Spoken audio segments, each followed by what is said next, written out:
ElectraCast.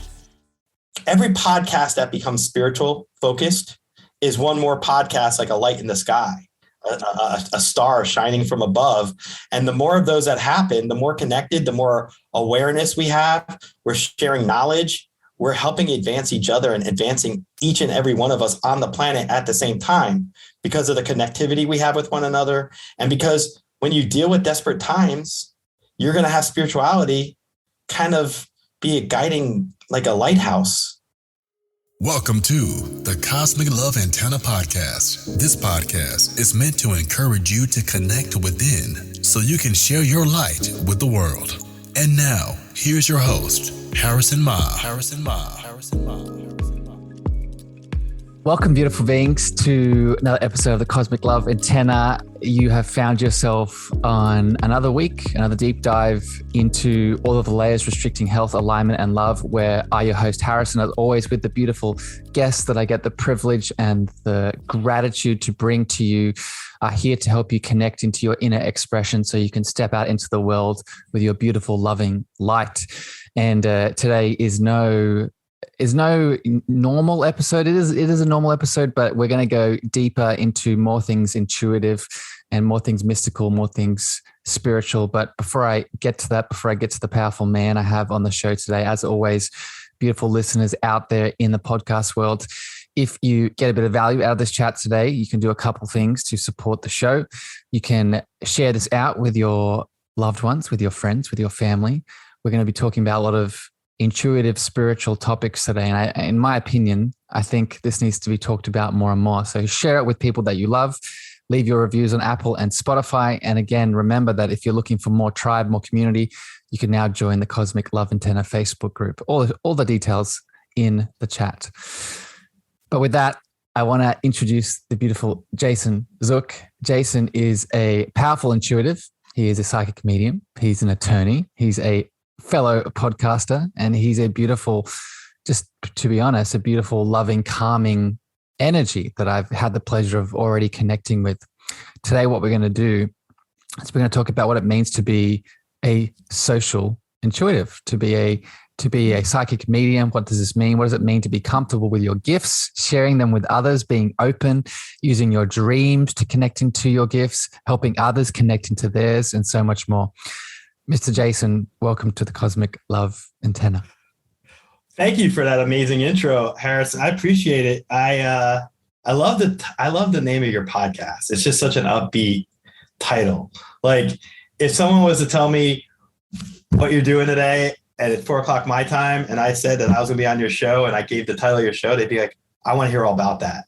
That's an amazing title. Like, it's just really cool. And I appreciate you having me here to share our conversation with your audience and my background and all that. And I'm just really excited to have our discussion.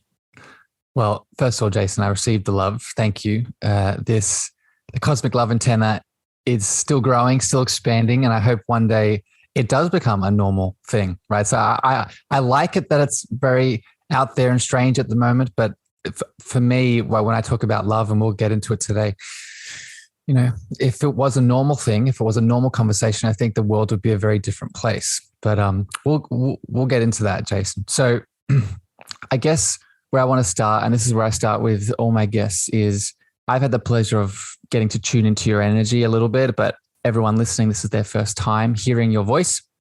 And while I think the present moment is the moment that matters most, you know, a little bit of background does help to allow an audience, allow a group of people to connect into who you are.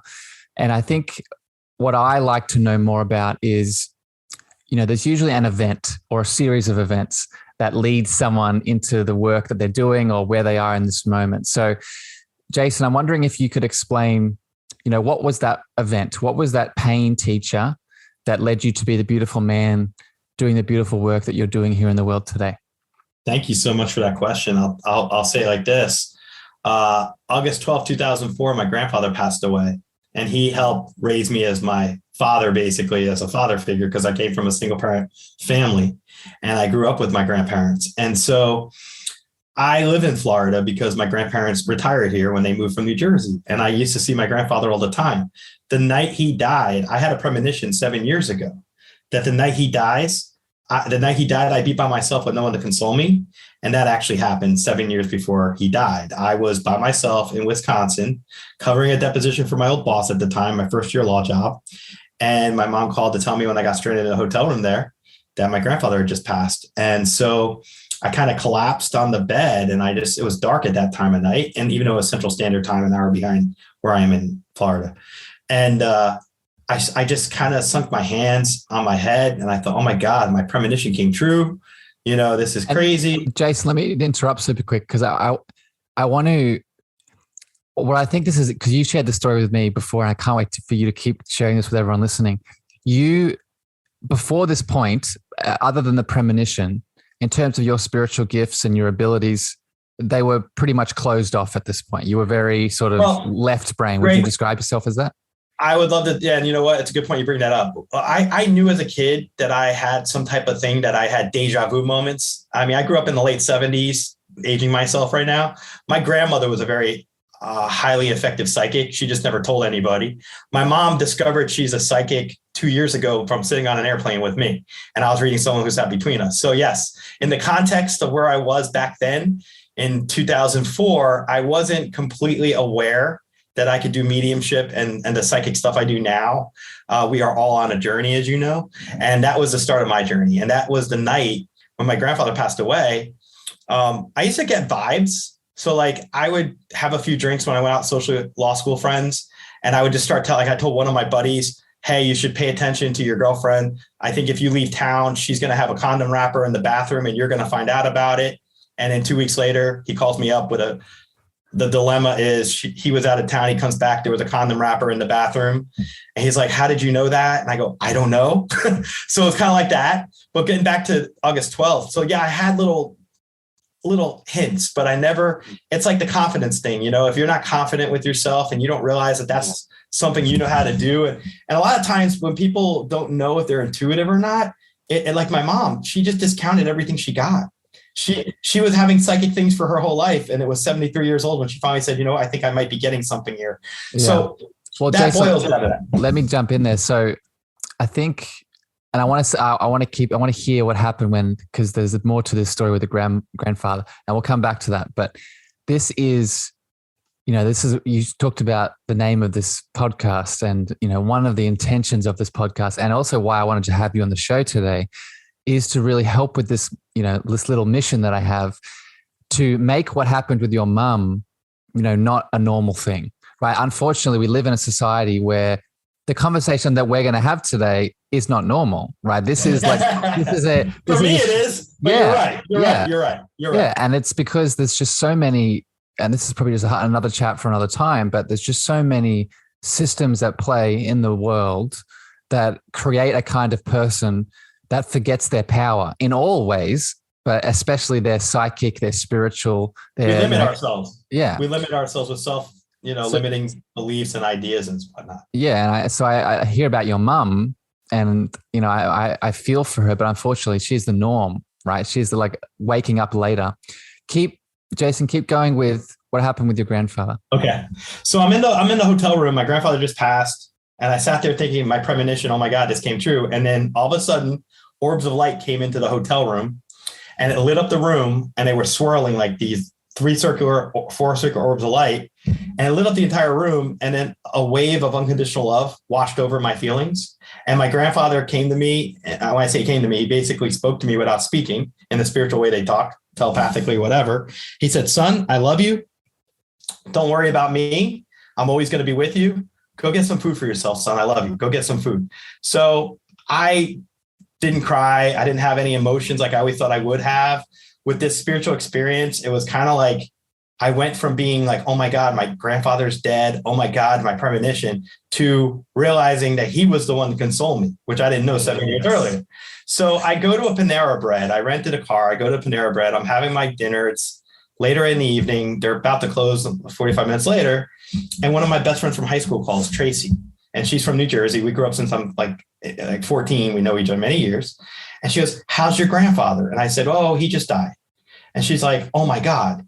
She's like close with her grandparents the way I was with mine. And it's like that kind of thing in our hometown. And she's like, where are you? I said, oh, I'm in Baraboo, Wisconsin. She goes, where?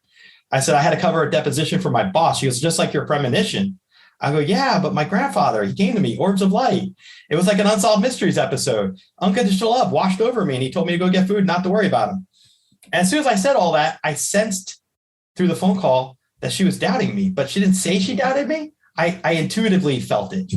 So I said to her, Tracy, I know you're probably doubting me right now because it sounds like it's hard to believe this story, but what if your grandmother could come through and talk to you?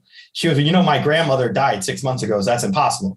And I go, what if your grandmother was to say something to you? And what if she said something like, oh, well, she took you to the Poconos for 6 years as a child from the age of 6 to 12, and she used to watch you, and she would tuck you in at night, and she would tell you and whisper in your ear, kiss you on the forehead, take the covers, put it up to the top of your nose and say, don't let the bed bugs bite. And she kissed you on your top of your forehead and whispered it. And she dropped the phone crying. And she went into the bathroom, and her future husband grabs the phone and says, what did you just say to Tracy? I said, I don't really know. I just told her about her grandmother. And then she comes out and grabs the phone and she's like, how did you know that? I go, what do you mean? She goes, my grandmother's the only person that knows that. And now you know that, but I didn't tell you. And I said, I don't know. I'm just as new to this as you are. So it came that through. was my first mediumship experience.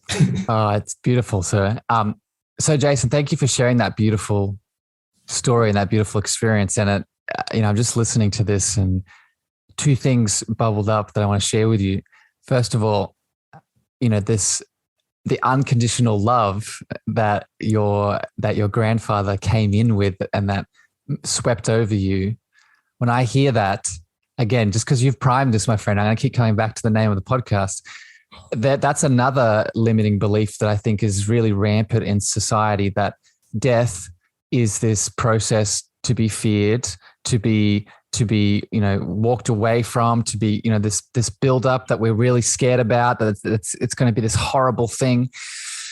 But the more and more I interact in this world, to talk to people like you, connect to my loved ones and my spirit guides and angels and all the things, you start to learn that, one, not only is death not scary, two, not only is death just a transformation rather than a ending of anything, is that three, the space that we go out of this human experience is one that is made of love, right? It's the famous, I think it's Ram Dass quote.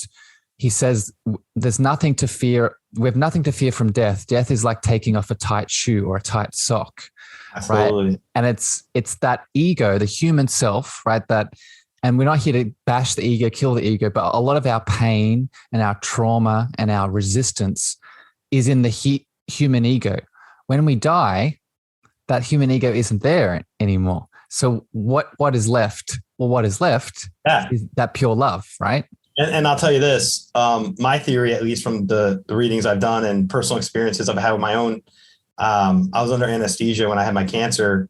After I had my cancer taken out, I had another surgery, and I was under anesthesia. My grandfather came to me in a visitation then too, and it was unconditional love again.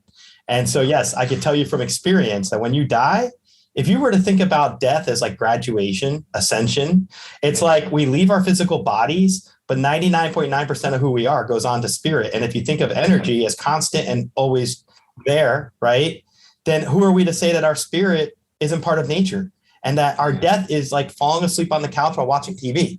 That's the analogy I get. It's a subtle process.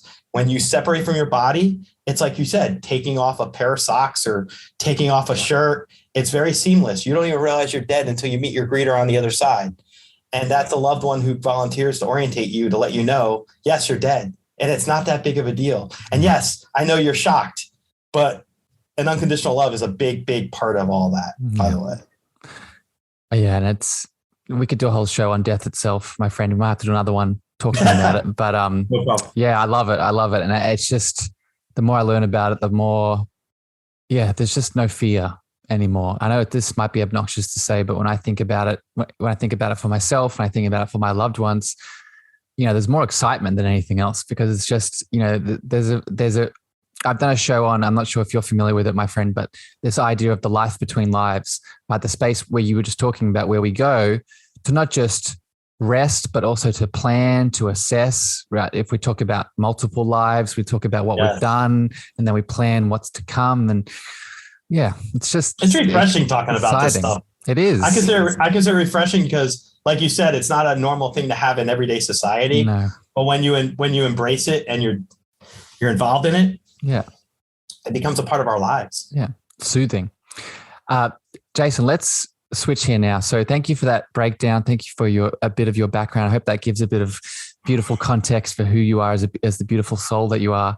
I want to now get into this theme of the episode of really, because a lot of people that listen to me, right, we were talking about what I do for a living before we started recording. And part of what I do as a coach is really helping beautiful souls really get comfortable with their gifts, right? Not just uncover them and start to use them, but also to remember that, and just to share a little example here, I have so many people that come to see me that I'm sure you do as well, where they say, oh, I can only share my clairsentience or my clairvoyance or my seeing or my knowing with the people I feel comfortable with. But when I go out into public, it's like I just have to hide myself. And to me, when I hear that, one, I have love for them, but two, it's kind of like saying, I only use my taste buds, or I only use my eyes with the people that I feel comfortable with, right? Your spiritual senses are as much you as anything else. Anything else. Yeah. So I guess where I want to start, Jason, is can you explain, and you've already started doing it, but maybe give us an overview. What are some of the senses that you embody, right? So you talk about, I have a feeling clairvoyance is a big one for you. Yeah, I kind of have a whole litany of all of them. They just happen. Like I'll use an analogy of a 90s show here in the United States called Charmed. It's a weird analogy. You remember Charmed? You remember Phoebe, Alyssa Milano? Yeah, me too. When she would grab an object and have a premonition vision, or she would be like talking to somebody and all of a sudden a glimpse of something pops in her head. I have that too. I get those kind of things that happen. And when they happen, I pay attention to them because I'm in tune to them. But then I also get visitation dreams, which have actually manifested to something physically real here in response to something I wanted on my birthday many moons ago about my grandfather. I'd wished that I had his last birthday card, and then he came to me in a dream, and then I basically found the card 2 hours later on my birthday. But in reference to what to expect with this stuff, I mean, the way I look at it is it's a relationship that we have to one another. And when you think about psychic senses, I say there's more probably than 5 psychic senses, because we don't have the knowledge yet to quantify what it means to be psychic, what it means to be spiritual. Our technology hasn't caught up with it. And one of the analogies I'll give is and I was just kind of doing this for something else that I was talking about, visitation dreams, the concept of it, is if 150 years ago, we were able to go back in time and sit down with our ancestors, wherever you want to be on the planet, and tell them, well, in 150 years, you're going to have this little device called an iPhone, and you're going to be able to FaceTime with each other, and you're going to have this, and you're going to have that. People would think, what are you talking about? Because they didn't have the concept for it. That's how I feel our humanity is with its understanding of psychic, spiritual relationships. Because that's what it really boils down to. We have relationships with our deceased loved ones. Love, which I know you value and I value, it's the umbilical cord that ties us to one another here as well as in the afterlife. And if you think of the concept of we are all one, it's very simplistic, but it's true. We are all one. So if you boil those things down and you say spirituality is part of nature, that when you die, it's just like breathing. And if you weren't paying attention to your breath right now until I mentioned it to you, it's because it's a natural automatic process of the body. So is death. So is the afterlife. So is birth. If I told you, do you remember the day you were born? Most of us would say no. Well, when you die, you don't plan for it. But when it happens, most people are like, that's it. That was death. Like if I would have known that when I was like going through all my stress in my life, I probably wouldn't have taken things as to heart. Like, to think that we all get this opportunity to ascend to a higher level, and that we get to learn and evolve and grow. And really, I think it's our understanding of love for one another, our acceptance. Yeah, so much in there, my friend, we could break down, but I love it. Again, this needs to be a normal conversation. I want to go back to one of the points that you said around, we don't have the technology and the understanding to really quantify. And I would make a slight challenge to this. I think we did, right? I believe, and I'm not sure, I've done some shows on this, my friend, that I'd recommend you go listen to if you're interested. And, you look at past civilizations, right? Things like Atlantis, things like Lemuria, things like, they're just two. There's I probably love that. many, I love right? that stuff. Yeah. 100%. UFOs. And all that stuff. That, those are examples of those civilizations, right? They're examples of when we did have the technology, right? When we did have the collective understanding and the collective acceptance, where people like you, people like me, people like many people listening, and they had these clear senses or this channeling ability or their premonitions or their visitations and dreams. The more I read, the more I tune in, the more I have memories of these events, I realize, that we were there. So I say that in the now, when we look at how we are advancing as a collective, that is really where we can go, right? We can get to the point where, conversations like this, people that are having awakenings, not only is it normal, but there is an infrastructure. Like, so for example, I'm in a mystery school at the moment, and I'm doing a mystery school where I'm learning about my gifts. I'm learning about my channel and all these things. And it unfortunately, this kind of school is very, again, sort of very quiet and you have to do a lot of work to find it. But when I project into the future, I see that kind of school is like an option you would have, like you would any other school growing up. Does that resonate Absolutely. with you, my friend? You raise an interesting point. I know in the UK, they have schools that study this stuff more concretely, more defined. It makes me a little jealous that I live in the United States and we don't really have that. We have a couple of things like the Edgar Cayce Foundation, and there's been studies that have been at different schools over the years. But I agree with you. I think this stuff needs to be legitimized. And if there's anything the last few years have shown us, when you're spiritual, you could serve a great value to people, just like any other opportunity, right? Because we're human. We go through our own depression, anxiety, mental health, whatever. Even me, even you. And it's funny because I'll go through those moments and then I'll come on an interview with you, or I'll give a reading and I'm like two different people.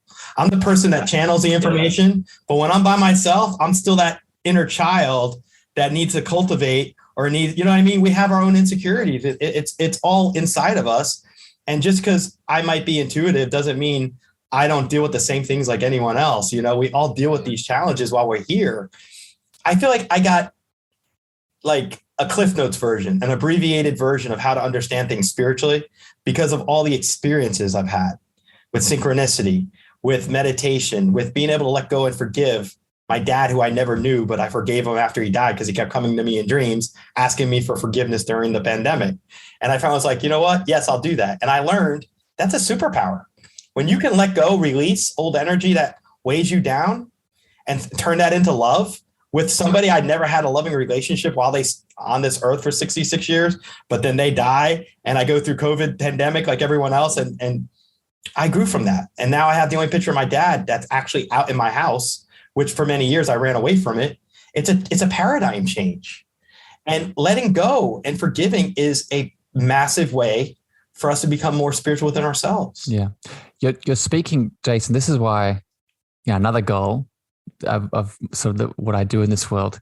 This is why this spiritual conversation needs to be a holistic conversation, right? We aren't just spiritual beings. We are, with all these gifts, all the things we're talking about, but we also have a mental and emotional and a physical component inside of us, right? And what you're talking about with all those emotions, the trauma and the pain, right? This is why spiritual bypassing can be so challenging, right? When we spend all day on our mats, our pillows, connecting into our spiritual senses, but then at the same time, we're ignoring, people in our lives that are passing away, the grief, the anger, the shame, the guilt, then we're only doing one part of the story, right? We need to take that spiritual insight, that spiritual power, and channel it through our emotional pain, our mental programs that need to be rewritten so we become a powerful holistic being rather than just a spiritual being, right? I love that. You're right.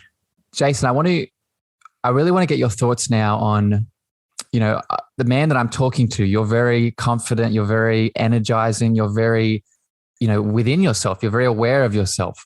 But, I'm sure that wasn't always the case. And what I want to ask you for people listening, for someone listening who is starting to awaken to their gifts, right? And starting to really see what their power is through their senses, whatever is coming through them. What tips would you advise for someone to start getting comfortable with all of their beautiful, whether it's clairvoyance, whether it's premonitions, whether it's clairaudience, whatever their gift is, what tips would you give for being comfortable in the quote unquote, normal reality? In our 3D world? Yes. My spirit guides would have me write down, as you were starting your question, I wrote, don't have self-doubt when you start your journey, and don't be afraid of your journey. Those are two lessons that I learned. And also, don't be ashamed.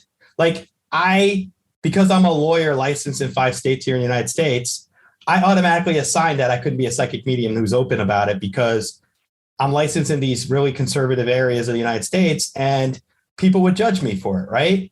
And so I was afraid of it affecting my day business, my day job as a lawyer.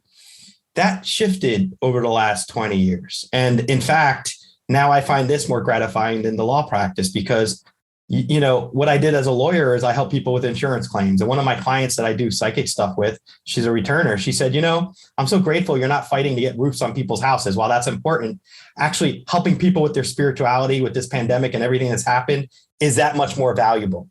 And, when she said that to me, I never thought of it that way.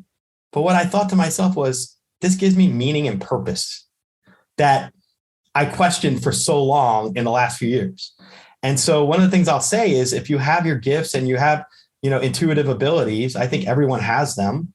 I know everyone has them, because there's no way so many people have these connections and these synchronicities and these things. But I would just tell anyone, don't fear it, embrace it. And I'm happy I embraced it when I did. I had one of my best friends pop into my life, who became my best friend, Megan, who I'm on my other show with Psychic Visions, was launching this summer. She met me at a wedding, and she's like, I know you're a psychic. I love hearing you on this show that I had I heard you on, and I'm psychic too, and I'm going to help you with where you need to go. And the irony is, she said every word she said she meant, and she's done. She's impacted my life, because now I'm an open psychic. I'm a podcaster that talks about this stuff. I wouldn't have done that without her little nudge. So one of the other things I'll say is, if you get someone that comes into your path and they offer you guidance, support, accept it. Don't be afraid of it. Don't shun the person, because those people are being sent to you for a reason. Yeah. Well, powerful points. So a couple of things here surface for me. It's funny how you say guides, your guides come in. I think it's sort of similar for me. It's less guides, more my channel and my divine presence, but same sort of thing. I get downloads when you express things that I'm excited about. And I think two things here are important to hear from what Jason is saying. I look back at the pandemic, and especially in the US, I know this is a statistic, it was the highest amount of people quitting their part-time jobs, right? Because they finally had the time to reflect and see, oh, this thing that I've been doing for X amount of years isn't really aligned with me, isn't really, open to my heart, to my mission, my passion. So, I say this to people listening. Again, remember that these gifts, these abilities, they are you, just like anything, just like your vision, your normal, your physical, your touching, your tasting, they are you. And when you take a choice that is embodying them, that is embodying more of you in this reality. But the other point with this beautiful person that came into your life, I think a lot of us, myself included, along this spiritual awakening journey, loneliness is a really big component that occurs.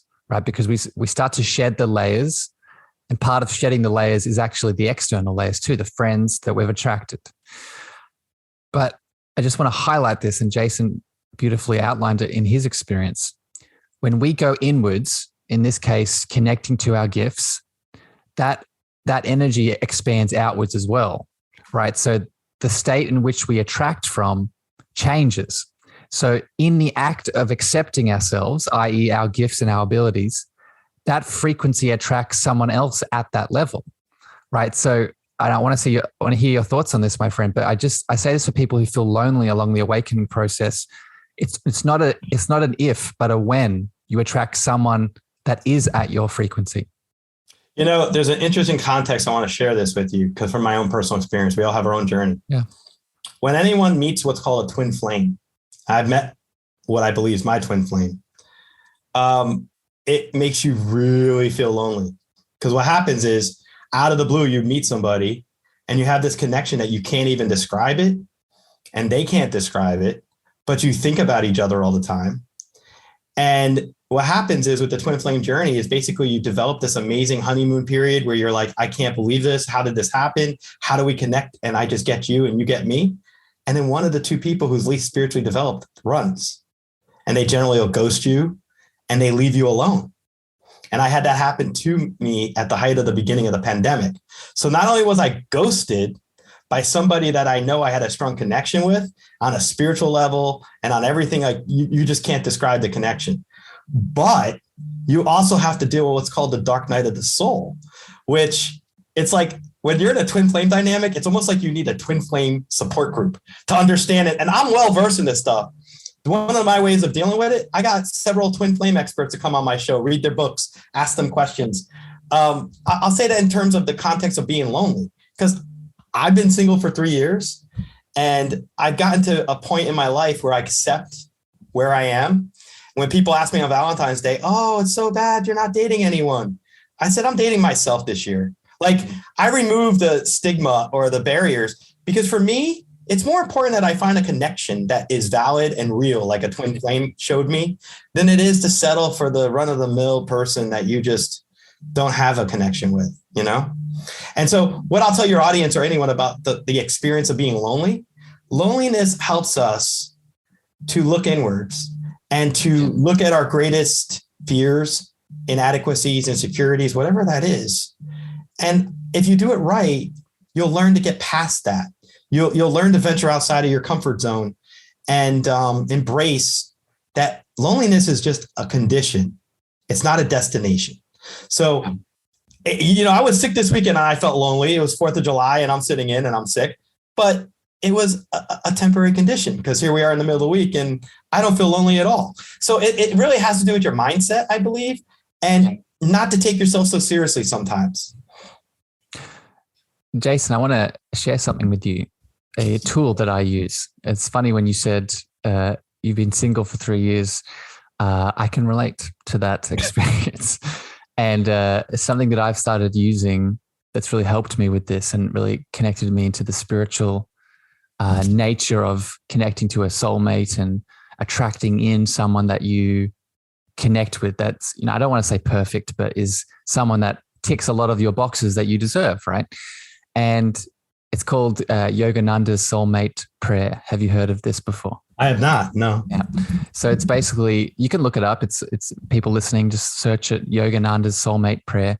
But basically what you do, and I do this every morning, is you connect in meditation, you put your hands on your soul, on your heart, and you say, dear soul, dear soul, please connect me through the sacred union of the soul. Please bring me someone that's aligned with my heart space. Please bring me through the soul, through the connection of the soulmate's prayer. Bring me someone that is aligned with my heart, with my soul. Right? I'm paraphrasing here. You make it your own. I love that. You make it your own. But then the important part, and this is like the affirmation at the start is part of it, but the most important part is what you do is you visualize and you say what you're bringing to the relationship, right? So now what you're doing, like any sort of affirmation and abundance thing, you say what you're bringing, so the universe then has to respond, right? So you say, so for me, for example, I talk about what are the traits that I love, right? I'm a very spiritual person. I have spiritual gifts, right? I'm very emotionally intelligent. I have a business, right? I put nutrition first, all these things. So then that is outlining the person that you are attracting in. I love that. How does that resonate for you, sir? That's very clear. And I agree with you. I believe that when, like, for example, if you're hung on somebody from the past and you're like, oh, I wish my ex contacted me. Oh, I wish my ex contacted me. And you put that intention out there, yeah, you're not going to have new energy coming in. But if you say, I'm at peace with the past, I love my life, I love the universe, I'm open to receiving anything being sent to me from the universe, that's when you'll be surprised how much new energy comes in. New friends, new loved ones, whatever it is. Reconnecting with some old people that from your past you might have not even realized you've been separated from. The energy flows that way. And I believe that's a natural direct result when you put the proper intention and manifestation into something. And I think that's what you just showed us an example of. And I'm going to start using that. Yeah. Let me know how it goes, my friend. I'm excited. So let's switch here now. So I want to go back to something you said before about when we use our gifts, right? And I want to make this very clear. We've talked about this throughout this chat, but I'm going to put a little underline under it here in this moment. This spiritual gift conversation, Jason being a psychic medium, me with the gifts that I connect into, this is not an us thing. This is an everyone thing. We all have clairsenses. We all have these spiritual gifts that are waiting for us to tap into. But you mentioned before, sir, how when you share your gifts with other people through your mediumship, through, whatever the dynamic is, not only does it help them, but it also in instances inspires them to awaken their own gifts. Can you speak to this point? Because I think a lot of people listening, they sometimes feel like people like you or people like me, we're something different, but we're really not. They call us woo-woo in the United States when you're psychic and intuitive. I will say this, when it comes to sharing your gift, a lot of people I've done readings with, start off skeptical. And over time, when they read with me a few times, one of the gifts I can do is I can look at someone's energy and tell them, like, I look at your energy and I see you as an intuitive empath. I see you as somebody who's strong with helping people come into terms with their emotions, and you guide them through emotional hangups and baggage to get them to a better place so that they could be in a better receiving position when they're ready to be in that next connection for themselves. That's one of the things you're really good at. And I also think you're very good at communicating effectively, and that you have the ability and the capacity to use your intuition to help get people past their blocks. And so I will tell you that, and then I'll talk to people when I read them, and I'll tell when I read people and I can tell that they're an empath, they're highly sensitive, they're a medium as well, but they don't realize that the dreams they're having are actually visitation dreams. I'll just blurt that stuff out and not even think about it. But for someone I'm talking to, that's like this big moment for them. And I don't even realize it because I've had these moments for, 20 something years.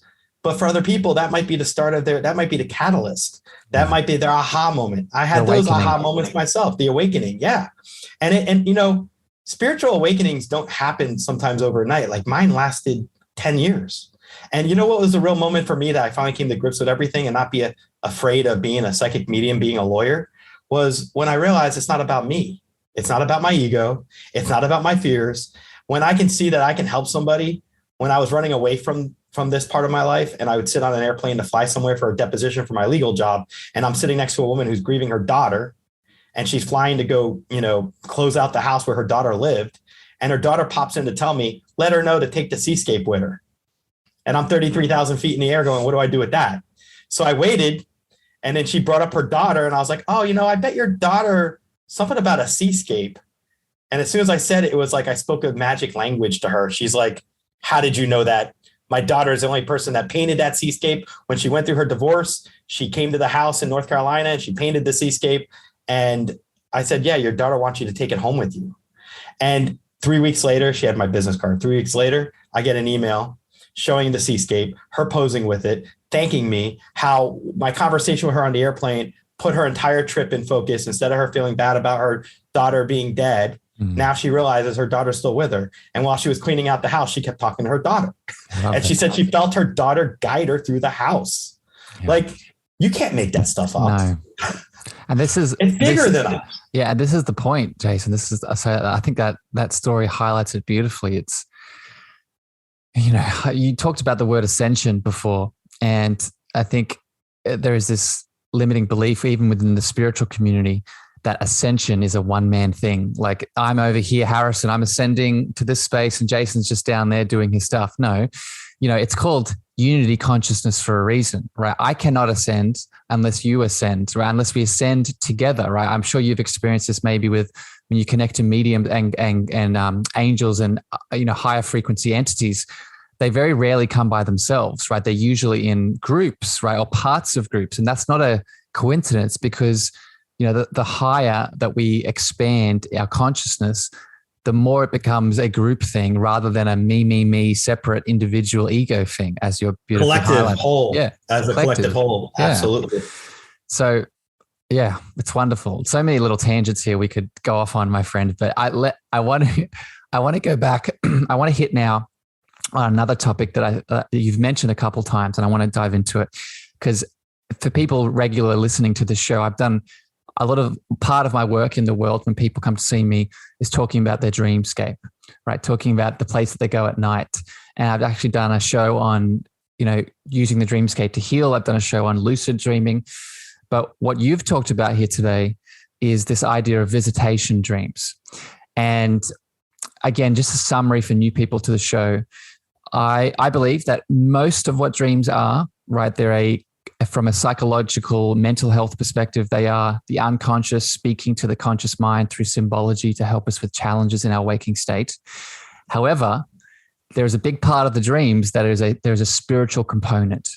And you've been talking about this type of dream that is a visitation dream, Jason. So can you explain what that is? And we'll dive deeper into it. While you were saying that, I wrote a couple of notes. And when I wrote visitation dreams just now, I always say it like this.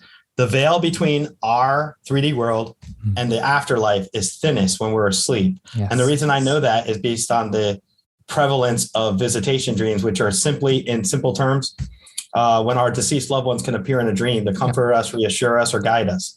And I've had a lot of experiences with these type of dreams where it's like if you were to think of looking at a pixel TV and like a black and white TV from 30 years ago, that would be our 3D reality. A visitation dream could be 8,000K. It's like all your senses just pop, and you will feel these experiences that words don't necessarily adequately describe because we don't normally have these experiences. And there's people who I know will go to South America and do ayahuasca to try to get a spiritual experience. I would tell you can do it on your couch, literally.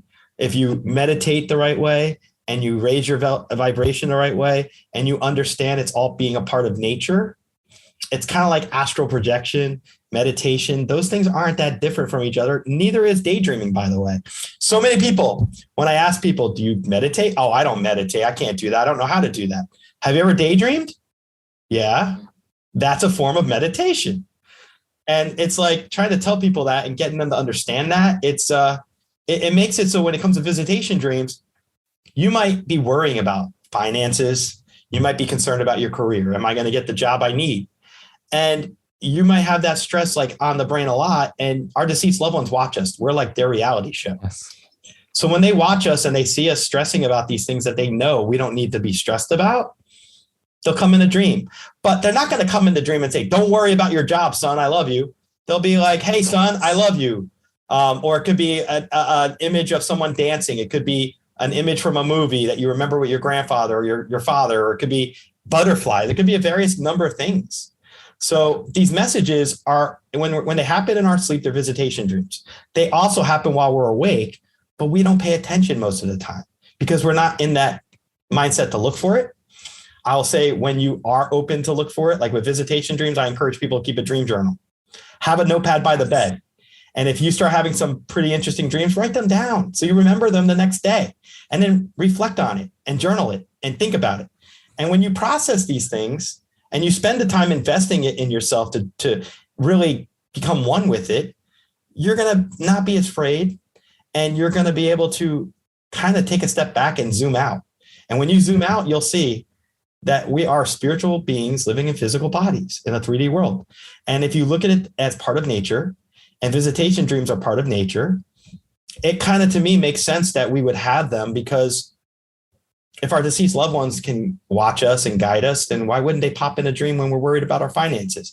But you got to look at it within the context of when you went to sleep. What were you thinking about? What's been on your mind? Because if you're able to peel back the onion, so to speak, you'll start realizing that our loved ones communicate with us in a spiritual Morse code type of thing. Yeah. There's so much joy moving through me, sir, because again, for regular people, listeners of this podcast and what I do in the world, you're affirming a lot of the work that I do. And a couple of things I want to share here. So first of all, this idea of the dreamscape being the not real reality, right? I would refer people to look up the term Maya, right? And Maya is the great illusion. And it's not the great illusion that is the dreamscape. It is the great illusion that is the waking state that we're in right now. And you talked about how when we daydream, we connect to that same space that we go to at night. And I would take it a little bit further. All of us, we've talked today about how many of us have these belief systems and these collective perspectives in the world that keep us small, right? Keep us disconnected from our power, right? But that paradoxically is the real reality that we're in. But that is also the illusion, right? The illusion that is keeping us from the truth that we are, like you said, these powerful spiritual beings that are having this beautiful human experience. But when we daydream or when we go to sleep at night and have these nighttime dreams, we're able to tap into that, right? There was this quote I read the other day: the only difference between the waking state and in the dream state is that we don't doubt ourselves while we're dreaming, right? And it could not be more, evident with what I'm saying here. So I just want to encourage people to dive into this idea. And what I would add to the visitation dreams is we can learn to distinguish frequencies, right? So when you do mediumship, my friend, I'm sure you've started to experience, or you already are familiar with, how different beings, different entities, whether they be higher forms of ourselves, our higher self, our divine presence, or other angels, other ancestors, they have a frequency, right? There's a different frequency. There's nothing physical, obviously, but there is an energetic frequency that they emit. We can tap into the same thing in the dreamscape, right? So what I would add to this is dreams are so much more. They include these visitation dreams, in my experience as well. But there's also so much other things going on. But don't worry about the complexity. Just focus in on tuning into the frequencies. Like, for example, and I want to get your perspective on this, my friend, I've noticed that visitation dreams happen most commonly around a death, right? Around a transition, like we talked about before. And that's when grandma, grandfather, mum, dad will come into the dream at that point in time. So what you could do as an individual is, okay, what does my dad feel like? What does my mum feel like when I was around her? And now copy and paste that into the dreamscape. And like, oh, this is familiar. Does that resonate, friend? Yes. And I was going to say something too, in words of what you said about being in your frequency. I feel like it's like basking in your frequency. Yeah. When you're diving into the dream and you embrace it, being able to realize that our doubt could be our greatest challenge. And if you remove that doubt and you embrace it and keep an open mind, it's like you're in the Matrix and you're taking the pill and you see all these pods and you're like, where have I been my whole life? How did I not know? How did I know? Why is it at this stage of my life that I'm aware of these things? I'm going to give you one example. I know we're short on time, but synchronicity with times, angel numbers. I learned those hugely during the pandemic. Like if you're thinking about somebody and it's 333-444-222, those are also a way that our spirit guides talk to us, our deceased loved ones talk to us. Pay attention to those. That's not just coincidence. Yeah. Yeah. We could do so many little shows. I know there's so many things we can discuss. I love it. It just means we'll do another episode, sir. But absolutely. You talked about nature, right? Being a representation of God and love and divinity inside of us. It's the same thing through the signs in nature, right? Through the spirit animals, through the angel numbers, like you said. So yeah, it's just a beautiful reflection. Jason, I have one more question I want to hit on, and then I want to give you an opportunity to share some of your gifts, and then we'll finish up the show. But this is a big question, so we'll see if we can answer it in a time frame. But I want to ask you your opinion on, looking into the future, and because I know, we've talked about it today. You do perceive, you have this premonition gift. What do you see in terms of this discussion that we've been having today about people awakening to their gifts? This being a normal conversation rather than, a woo-woo over in the corner conversation. What do you see as a collective for us as beings, as spiritual beings having a human experience? What do you see moving forward? Do you see this becoming more normal? Do you see people having more podcasts like this, for example? What comes up when I ask that question? Great question and a great topic. I will say this. I think we're already starting to see this, a shift, a spiritual renaissance. I've been saying that for the last 3 or 4 years, and I believe we're on the cusp of it. We're not there yet because it's still more flow towards it. Meaning when you are putting on, like here in the United States, you put CNN on. I never in a million years during the pandemic would have imagined that CNN would take a pause, breathing break to calm the audience during the heat of the pandemic. And everyone was talking about wellness and being open about mental health and being kind and taking steps to take care of yourself and self-love. That's stuff we would have never talked about before any of this, right? And that's just a start. When you think about all the shared experiences that we're creating through each show we get on, each topic, every podcast that becomes spiritual focused is one more podcast, like a light in the sky, a star shining from above. And the more of those that happen, the more connected, the more awareness we have. We're sharing knowledge. We're helping advance each other and advancing each and every one of us on the planet at the same time because of the connectivity we have with one another. And because when you deal with desperate times, you're going to have spirituality kind of be a guiding, like a lighthouse. Yeah, it's directing us through it all. Yeah, I love it. It is. And it really gives you hope, right? Because, I try and disconnect from everything happening with world events, but, a lot of people project that there's more to come and more is going to happen. And, it gives me hope because that means that more of this is going to happen, right? Yeah, I'm an optimist. This is the polarity to it, right? This is the negative happens. We need the negative, but we also need the positive, and this is an example of the positive. Jason, I want to, before I wrap this up and finish with the final question here, I want to now, what I do with beautiful mystical guests and psychics and intuitives like yourself on the show, I really enjoy. And it's just to be honest, I like it just from me, Harrison, receiving it, but I like sharing your gifts with everyone that's listening, right? And what you do in the world. So I'd love to throw you the mic to share if you want to do any kind of reading, any kind of, sharing with the audience. What comes up when I ask you this question? Well, when you ask that question, I'm tuning into your energy right away. Hit me. Because you're in front of me. And I'm going to tell you that you're expanding yourself in many ways the next 6 months to a year, and that there's challenges you're going to go through in the fall, but not to let that knock you down. And I also feel like you're meant to do what you're doing right now. And you already know this based on the ease and the way that things have guided you to take the path you're on right now. And that's going to continue. You're on a learning spurt right now, but the next 3 to 4 years, you're going to expand yourself. I wouldn't doubt if you don't write something, publish something, get something out there that has to do with this stuff and where you'll educate yourself on it and write a book about it or get in collaboration. I also think you're going to do a lot of traveling, giving seminars or being involved with people, giving seminars, because I see you doing more than what you do already with the coaching stuff. You're going to actually get involved in like growth mindset stuff is the words I get off you. So you're going to help people who get stuck, get unstuck is basically in a simplistic way, the way I see your future coming together. And that's going to entail some international travel as well as some local travel where you're at in Melbourne and across the East Coast of Australia. Is that the East Coast? Yeah, I think you're on the East Coast where most of the cities are. So you're going to be involved in this awakening process down in Australia, down under. But you're a part of a larger whole. And I think you notice that. And I think because of all that, you're on a mission where you don't get tired when you work long hours doing this stuff. Like I don't get tired.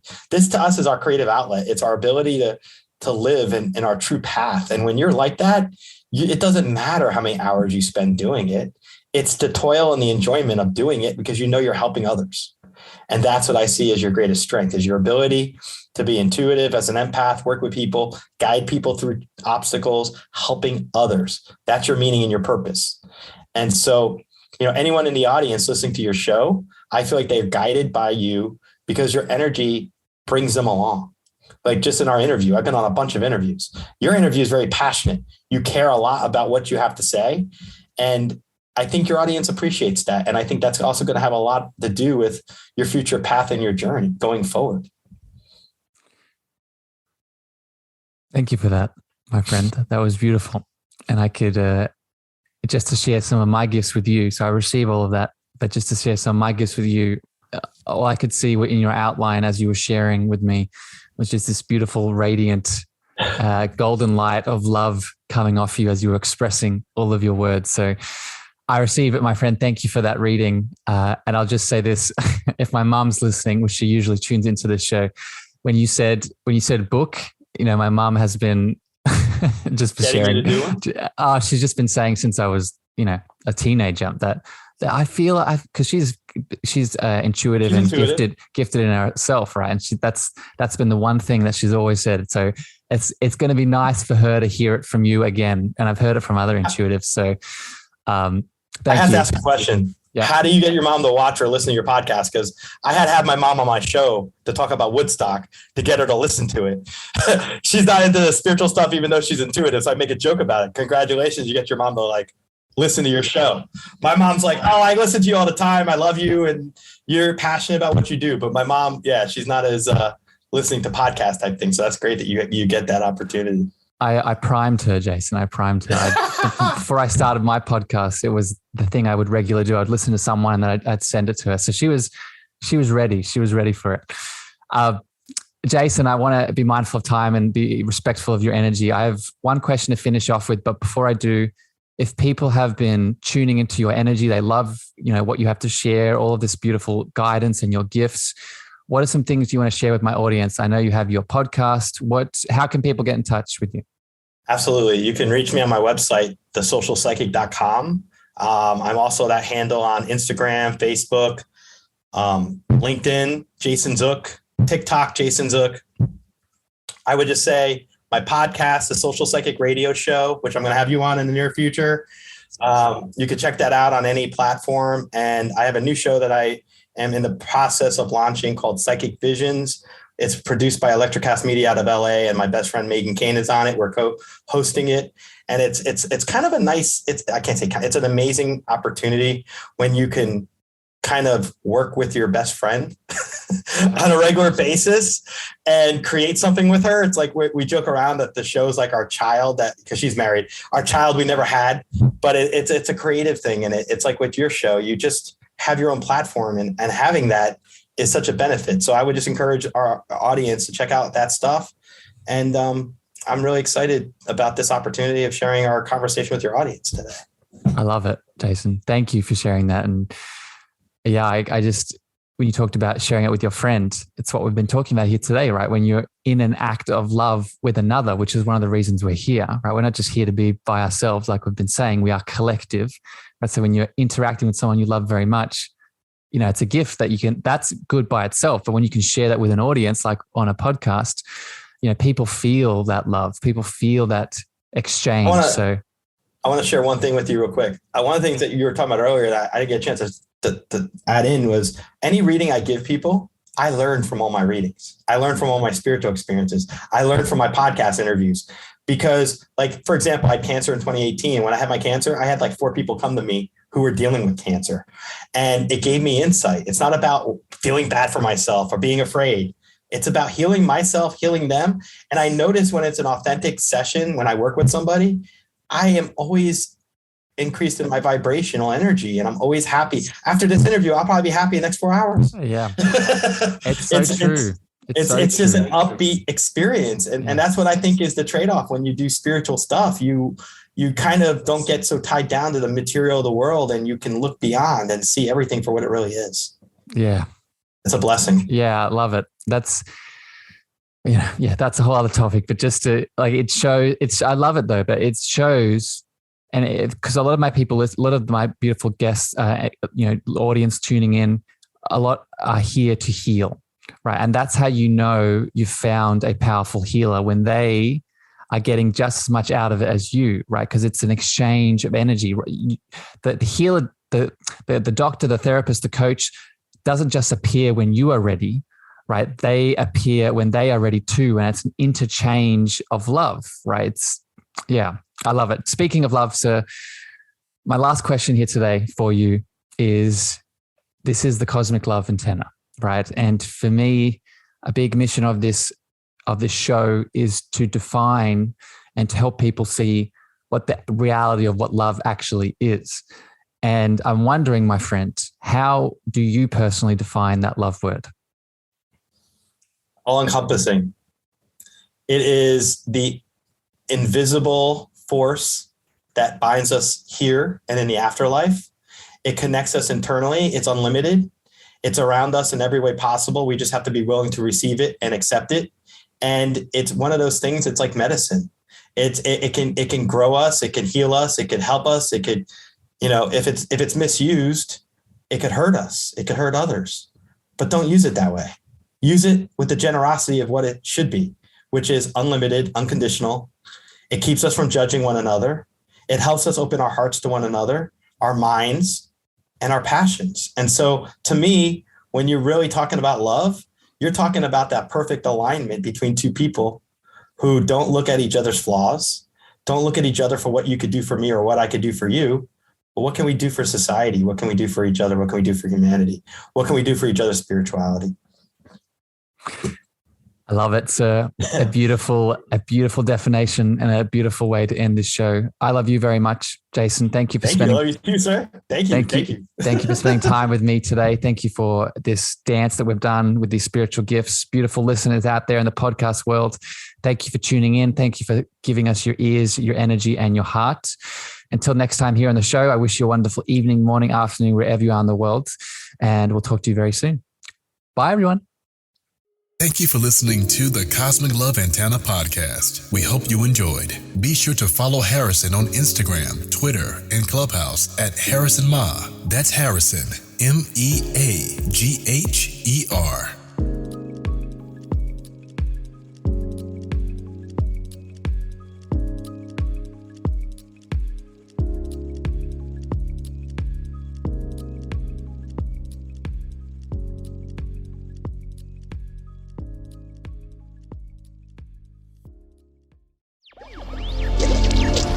ElectraCast.